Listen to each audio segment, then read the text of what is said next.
ఈ రోడ్డును అభివృద్ధి చేసే కార్యక్రమంలో భాగంగా నంద్యాల వరదరాజిరెడ్డి గారు ఎమ్మెల్యే గారు, ఆయన కుమారుడు కొండారెడ్డి,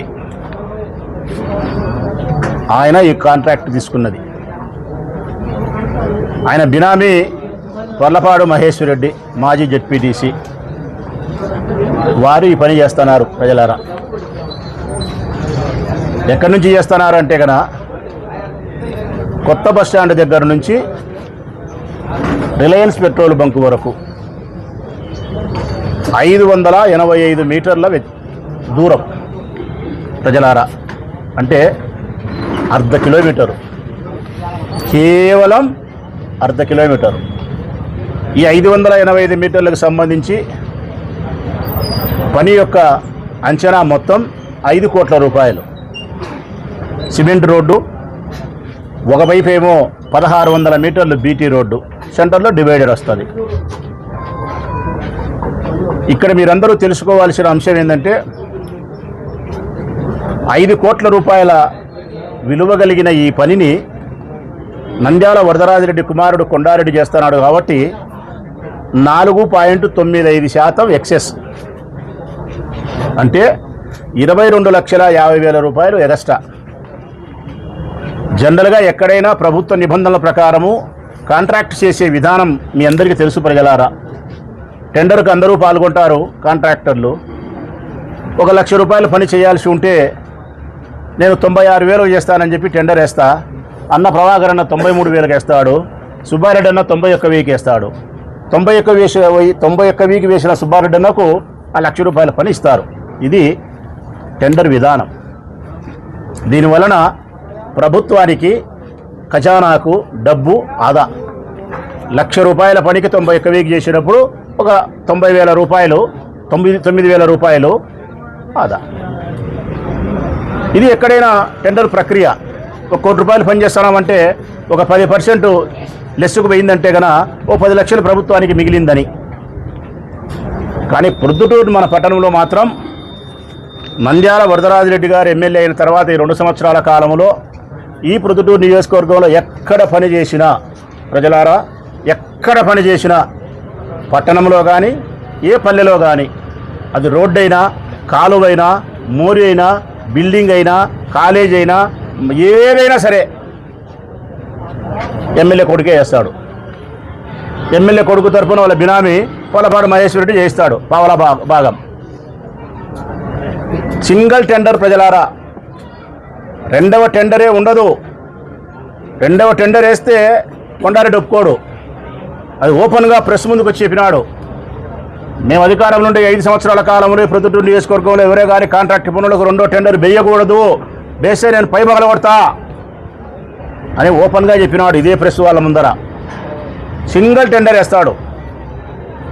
రెండవది, ప్రతి కాంట్రాక్టు వర్క్లోనూ ఎక్సెస్సే తప్ప లెస్సుకుండదు.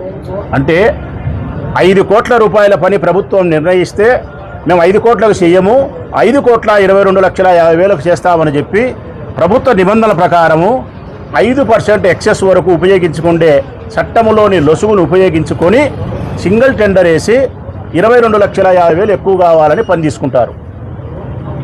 అధికారులు ఓకే చేస్తారు. సింగిల్ టెండర్ అంటారు కాబట్టి దానికి డమ్మీ ఒకటి వేసుకుంటారు వాళ్ళే. 22,50,000 ఎక్కువ ఇస్తారు. అంటే ముక్కి ముక్కగతలకే మొగునికల్లు వేరాయని ఒక సామెత ఉంది.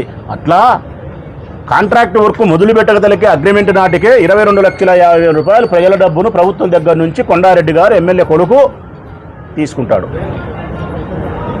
రెండవది, పని మొదలు పెడతారు. ఈ పని అత్యంత నాసిరకంగా చేస్తారు. నేను చెప్పేది వారిపై అసూయతోనో, వారు నా రాజకీయ ప్రత్యర్థులు కాబట్టి సరిపోకుండా ఉండడం చేత నిందలు వేయడమో కాదు. ప్రజలారా, నేను మనసా వాచే కర్మేనా నేను చెప్తా ఉన్నా మీకు. తప్పు వరదరాజిరెడ్డి గారు, వారి కుమారుడు తప్పు చేయకపోతే తప్పు చేసిరాడని చెప్పి నా రాజకీయ ప్రయోజనం కోసం విమర్శలు చేసే బలహీనమైన మనస్తత్వం ఉండేవాడు కాదు మీ రాచమల్లో. బలమైనటువంటి హృదయం కలిగిన వాడు. మంచి అయితే మంచి చెప్తా వాళ్ళను, చెడైతే చెడు చెప్తా. వారు ఏమనుకుంటారన్నది నాకు ప్రధానం కాదు. మీరు నన్ను ఏ విధంగా స్వీకరిస్తారు నా మాటనన్నదే నాకు ప్రధానం. అత్యంత నాసిరకంగా చేస్తారు ప్రజలారా. ఇప్పుడు ఈ రోడ్డు వేస్తున్నారు కొంచెం దూరం, ఇప్పుడు మేము గమనించినాం, ఇంకా పూర్తి మట్ట ఆరలేదంటారు మన భాషలో. ఇంకా మట్ట ఆరలే కదరా సోమి అంటాం. ఇంకా క్యూరింగ్ చేసేది అయిపోలే, పగులు కనపచ్చనాయి. బంగారెడ్డి చెప్తున్నాడు, కాంట్రాక్ట్ ఫీల్డ్ సంబంధం ఉండేవాడు. ప్రభాకర్ అన్న చెప్తున్నాడు, ఇది ఓపెన్ అయిపోయి ట్రాఫిక్ కన్నా తిరిగితే, వెహికల్లు లారీలు బస్సులు తిరిగితే, కొత్త బస్ స్టాండ్ నుంచి బస్సులు పోతే ఈ రోడ్డు 6 నెలలు కూడా ఉండదు బావా అంటున్నాడు బంగారెడ్డి. పగులు కనపస్తున్నాయి అంటే కలపాల్సినంత సిమెంటును, కలపాల్సినంత కంకరను కలపకుండా ఇసుకను, బూడిదను, మరొకదాన్ని కలిపి చేస్తే డబ్బు కోసం పనులు ఇట్టే ఉంటాయి నాశరకంగా. ఒకవేళ ఇది నేను చెప్పేది అబద్ధం అనుకుంటే, ఈ మధ్య కాలంలోనే కొండారెడ్డి గారు పుట్టిపాడు రోడ్డు సిమెంట్ రోడ్డు వేసినారు. పుట్టిపాడు రోడ్డు ఏమన్నా కూడా అంత నాశరకంగా. అంటే 5 కోట్ల రూపాయల పనికి 22,50,000 రూపాయలు ప్రజల సొమ్మును ప్రభుత్వం దగ్గర నుంచి అప్పనంగా తీసుకోవడం, 5 కోట్ల పనిని నాశరకంగా చేసి ఓ 2 కోట్ల రూపాయలు సంపాదించుకోవడం, సింగిల్ టెండర్ వేసి ప్రజాస్వామ్యానికి విఘాతం కలిగించి ప్రభుత్వ ఖజానాకు బొక్క వేయడం, అంత వెరసి ఎమ్మెల్యే గారికి, ఎమ్మెల్యే కుమారునికి లాభం, ప్రజలకు, వ్యాపారస్తులకు తీవ్రమైనటువంటి నష్టం, అసౌకర్యం. మాట చెప్పేవాడు ప్రజలారా, సింగిల్ టెండర్ వేస్తే నేను ఒప్పుకోను, రద్దు చేపిస్తా. ఇక్కడ సింగిల్ టెండరే 2 ఏళ్ల నుంచి, నేను ఒప్పుకుంటా, ఓకే. కారణం కొడుకు సింగిల్ టెండర్ వేస్తే ఓకే. కొడుకు కాకుండా ఎవరన్నా సింగిల్ టెండర్ వేస్తే ఒప్పుకొని రద్దు చేపిస్తా. నాసిరకం ఎవరైనా పని చేస్తే మన చర్మం ఒలుస్తా, అధికారులు చెప్పి విజిలెన్స్ పిటిషన్లు పెట్టి బిల్లులు రాకుండా ఆపుతా. ఇక్కడ అత్యంత నాసిరకంగా పనిచేసినా కానీ బిల్లులు ఎమ్మడే తీసుకుంటారు. కారణం కొడుకు కాబట్టి ఓకే. ఇంకొక మాట అంటాడు ఆయన, మున్సిపాలిటీలో చెప్పినాడు మీడియా ముందరనే, ఏ పనికైనా ఎక్సెస్ వేస్తే ఒప్పుకోను, మినిమం 10% లెస్ ఉండాలా. 1 కోటి రూపాయల పని అంటే 90 లక్షలకే టెండర్ వేయాలా, అట్లయితేనే ఒప్పుకుంటా అని చెప్పిన మనిషి ఈరోజు ప్రొద్దుటూరు నియోజకవర్గంలో 2 సంవత్సరాలుగా జరుగుతున్న ఏ వర్క్కైనా అబోవే, ఎక్సెసే. కారణం కొడుకు కాబట్టి ఓకే అవుతాడు. కొడుకైతే సింగిల్ టెండర్ వేయచ్చు, కొడుకైతే ఎక్సెస్ వేయచ్చు, కొడుకైతే అత్యంత నాశరకంగా చేయొచ్చు, కొడుకైతే ప్రభుత్వ ధనాన్ని దోచుకోవచ్చు. తను మాత్రం ఏమన్నాడు. ఇక ప్రజల అసౌకర్యం, వ్యాపారస్తులు సర్వనాశనం అయిపోతున్నారు. ఇక ప్రజల అసౌకర్యం, నెలల తరబడి ప్రజలు ఈ రోడ్డులో ప్రయాణించేదానికి లేకుండా వేసుకొని పోవాలా. ఈ అసౌకర్యంగా ఉండే రోడ్డులో ప్రయాణించడం వలన వ్యక్తి చనిపోయాడు. వీళ్ళ వల్లనే నీళ్లు నిలబడిన మన సందర్భంలో వర్షాలు వచ్చి నీళ్ళు నిలబడినప్పుడు మోటార్ సైకిల్లో పోయే వాళ్ళు గుంతలో పడి కింద పడినట్టు కోకొల్లలు. పెద్ద లారీ 10-20 టైర్ల లారీ ఇరకపోయి ఆగిపోయినది సర్వసాధారణం. ఇప్పుడు మేము మాస్క్ పెట్టుకొని తిరిగినాం, కరోనా ఏటుకు మాస్క్ పెట్టుకొని తిరగాలే. ఈ రోడ్డులో ఎవరు తిరగాలన్నా కానీ ప్రజలారా, తలకు మాత్రం హెల్మెట్ ఉండాలా, మూతికి మాత్రం మాస్క్ ఉండాలా. మూతికి మాస్క్ లేకపోతే మీకు రోగాలు వస్తాయి, దుమ్ముకు, ధూళికి, సిమెంటుకు, అంత గలీజ్గా అసహ్యకరంగా. తలకు హెల్మెట్ లేకపోతే మాత్రం ఈ గతుకుల రోడ్డులో, అసౌకర్య రోడ్ల కింద పడి దెబ్బలు తగిలే ప్రమాదం, చనిపోయే ప్రమాదం ఉంది. కాబట్టి జాగ్రత్త.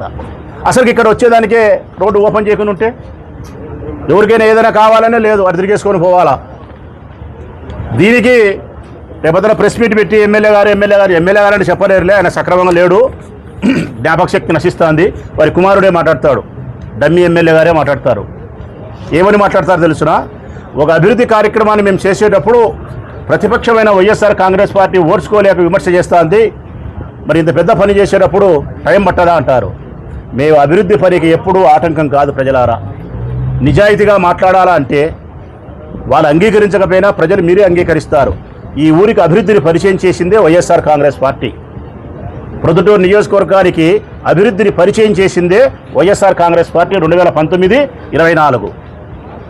జగన్మోహన్ రెడ్డి గారి నాయకత్వంలో నేను కానీ, మా తరపున మా పార్టీ తరపున ఉండబడిన చైర్మన్ కానీ, కౌన్సిలర్లు కానీ, వైస్ చైర్మన్లు కానీ, సర్పంచులు కానీ, జెడ్పీటీసీలు కానీ, ఎంపీటీసీలు కానీ మేము అభివృద్ధిని పరిచయం చేసినాం.